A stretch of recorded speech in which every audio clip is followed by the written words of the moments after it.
Oke, kita lanjut pembahasan kita ke gerak proyektil. Nah, jadi gerak proyektil ini nama lainnya ya, kita bisa sebut dengan gerak parabol. Dia gerak parabola. Kenapa sih gerak parabola? Karena dari gerak proyektil ini dia bakalan ngasilin kayak gini, suatu gerak yang menyerupai parabola. Nah, gerakan nanti dia bakalan kayak gini. Oke, nah misalkan ini tanah ya, tanah. Nah, nanti ada suatu bola misal dilempar ke arah sumbu miring. Nah, nanti dia akan menghasilkan gerakan parabola. Nah, contohnya apa sih gerakan parabola? Oh ya, sebelumnya nih. Jadi gerak proyektil itu dia dihasilkan dari ini, suatu benda yang diluncurkan atau dilepaskan. Nah, dilepas. Contohnya nih, misalnya contoh kayak bola baseball. Nah, bola baseball kemudian atau bola tenis. Nah, ya bola-bola gitulah, bola tenis.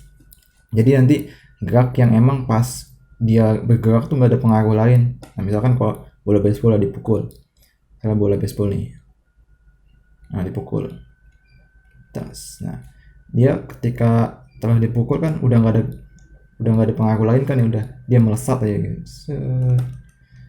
Bola tenis juga gitu.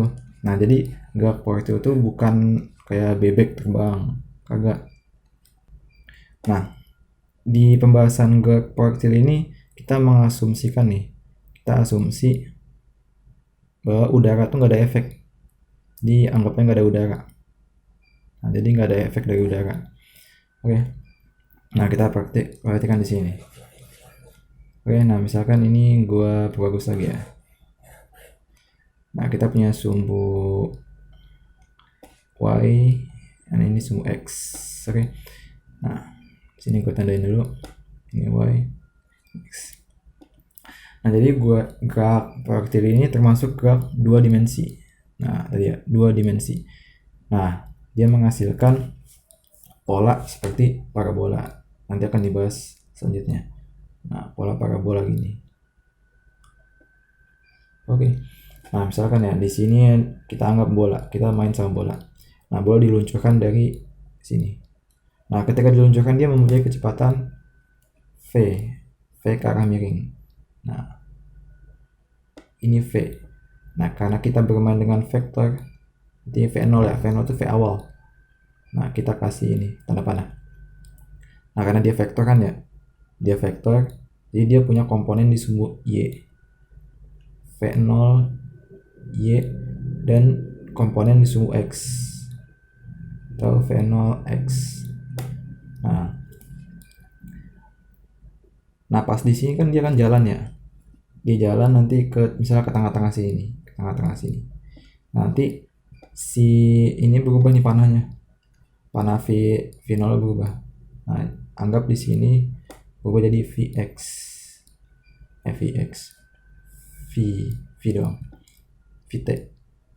Nah, nanti si v0 ini dia jadi vt ya, vt nya dia anggapnya v aja, v ini v biasa. Oke, nah si v itu kecil, nah tapi si vx nya tetap. Nah, nanti gini polanya. Nah, terus di sini nih di titik lain, di titik puncak, nanti v nya habis. Nah, v yang ke atasnya habis, v nya habis, tinggal v0x. Oke, v sama dengan 0 di titik puncak. Nanti di titik sini diarah ke bawah.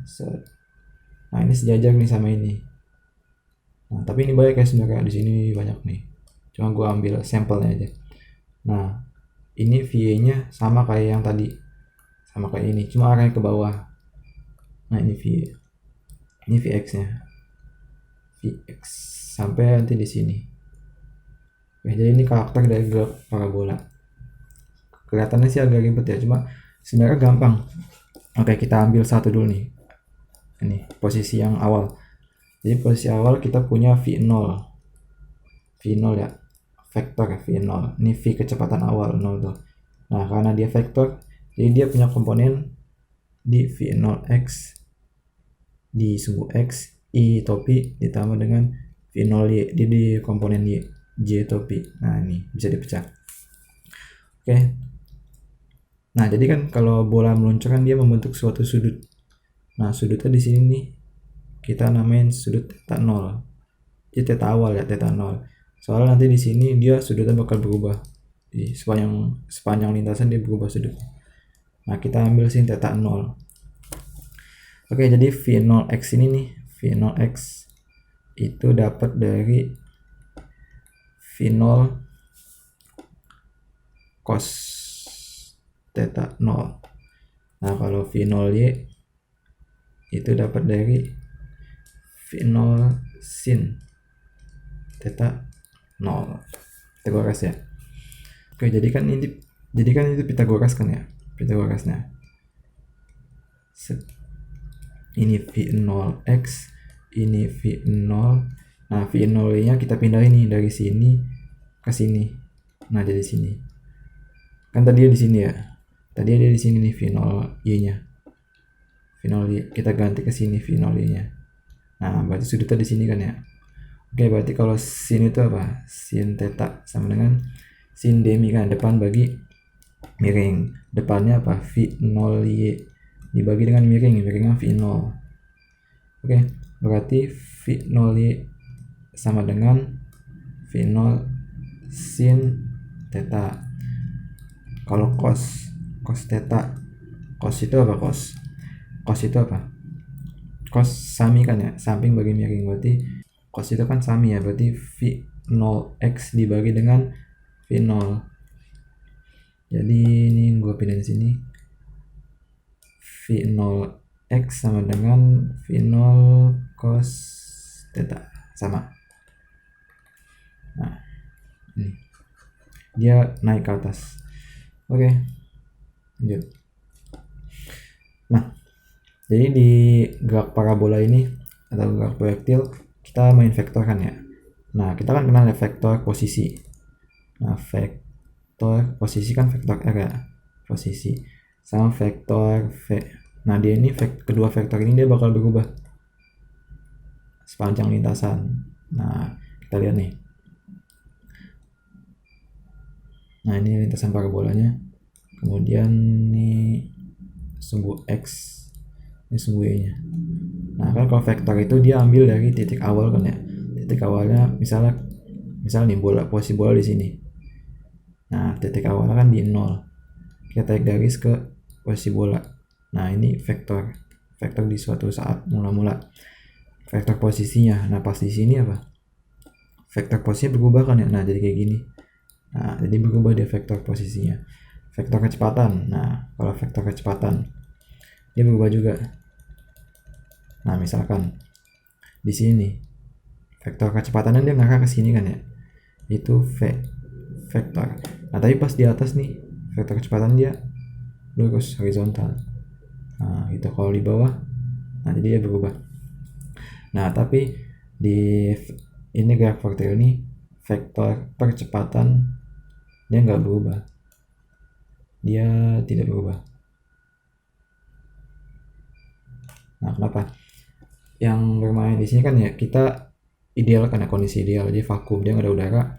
Jadi yang bermain itu A nya itu sama dengan gravitasi 9,8 yang bisa kita pakai, atau 10 meter per second kuadrat. Nah, jadi yang bermain cuma G. Nah itu arahnya ke bawah, Nah jadi di sepanjangnya lintasan ini cuma ada A doang, percepatannya A doang, dia arah ke bawah terus. Nah kan hambatan angin bisa, angin kan horizontal dari sini ya. Nah itu diabaikan, jadi A doang, tidak ada percepatan horizontal. Nah jadi simpelnya nih gerak proyektil itu kan kelihatannya rumit kan ya, ribet bedah. Nah kita bagi nih sebenarnya, ada gerak vertikal, gerak vertikal dan gerak horizontal.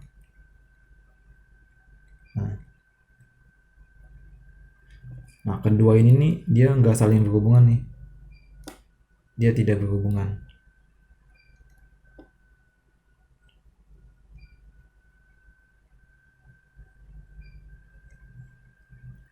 Nah, misalnya nih di gerak horizontal percepatan berubah. Nah, perubahan kecepatan di horizontal dia nggak bakal mempengaruhi gerak vertikal nantinya. Oke. Jadi nggak ada hubungannya. Nah, di gerak vertikal dia punya apa? A kan ya. A-nya itu sama dengan G. Gravitasi ke bawah. Dia ke bawah. Nah, kalau di horizontal dia percepatannya 0. A itu percepatan. Nah, jadi yang horizontal yang miring kayak gini kita bisa ubah jadi dua kondisi. Tadi ya kita ini kan ada V0 kan tadi ya gini, V0. Nah, kita bisa ubah jadi yang satu horizontal, nah V0x, dan kedua vertikal V0y. Atau geraknya bisa gerak ke atas, naik turun lagi, atau kan gini kan ya, dia ke atas turun lagi kan ya, ke atas turun lagi. Atau gerak horizontal, ini vertikal atau horizontal terus. Nah, kedua gerak ini kita selesaikan secara terpisah nantinya. Oke, nah contohnya nih, kenapa sih dia nggak berhubungan? Nah, misalkan ya, ada permukaan tinggi nih, permukaan tinggi. Nah, ini ada kelereng. Nah, misalnya ini sini T1, T2, T3, T4. Nah, kelereng lu jatuhin nih, kelereng pertama nih yang ini dijatuhin gitu aja, nggak didorong, udah jatuhin aja dari, berarti kecepatan awalnya tuh 0. Nah, berarti dia jatuh kayak gini nantinya. Ini kondisi 1, 2, 3, 4. Nah, berarti ini V awalnya V0 sama dengan 0. Nah, kalau di sini, nah ini disentil. Nah, ini disentil. Nah, ini disentil. Berarti mempunyai V. Nah, misalkan V-nya sebesar 10 meter per second. Nah, berarti dia jatuh gini kan. Nah, nanti posisinya sama nih, di sini sama di sini. Dia sejajar. Nah, dia sejajar ini. Oke, tapi ingat nih, ini keadaan vakum. Dia nggak ada udara. Ideal. Oke, kita masuk ke analisis gerak. Nah,